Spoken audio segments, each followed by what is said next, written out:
untuk kita semua jemaat yang terkasih. Selamat bertemu kembali dalam renungan pagi Senin 12 September 2022. Firman Tuhan yang menyapa kita pada pagi hari ini tertulis dari 2 Timotius pasal 1 ayat 9. Demikian firman Tuhan.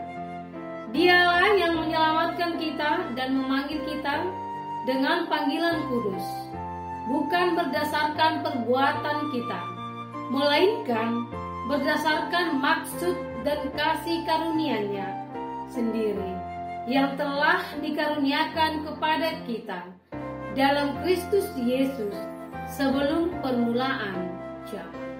Demikian firman Tuhan. Saudara terkasih, kenapa kita diselamatkan dan dipanggil terlebih dengan panggilan kudus? Apakah karena perbuatan baik kita? Atau karena kita layak? Atau karena kita punya kelebihan dari orang lain?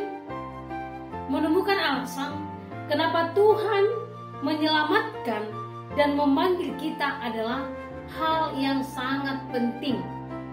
Dengan mengetahui mengapa Tuhan menyelamatkan dan memanggil, kita akan mengetahui lagi betapa besar, agung, dan mulia karya Tuhan dalam hidup kita.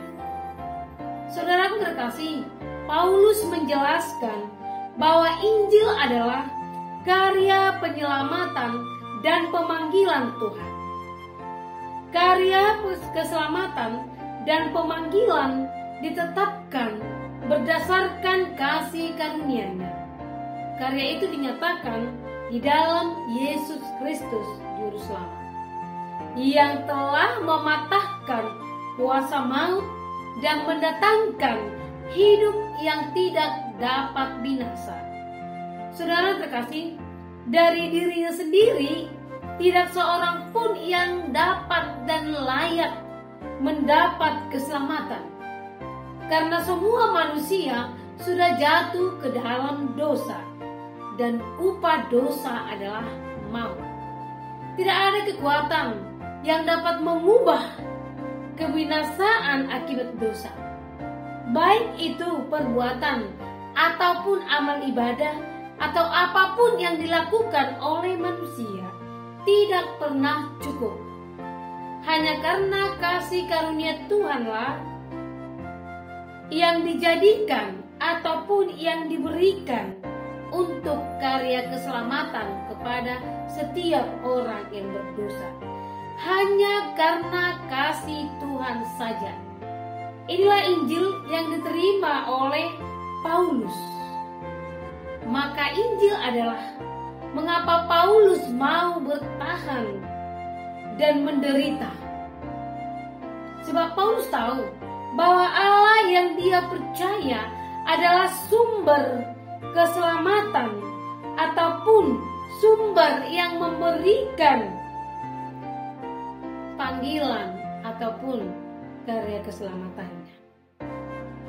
Oleh karena itu saudara terkasih, segala apa yang dipercayakan kepadanya, semua atas keselamatan dan panggilan Tuhan, kita tidak cukup hanya bersyukur.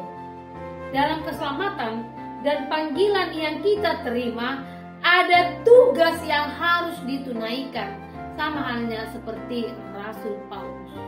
Dia dipanggil dan Tuhan menyelamatkan dia, sehingga dia boleh memberitakan Injil, menjadi alat di tangan Tuhan, memberitakan Injil yang menyelamatkan.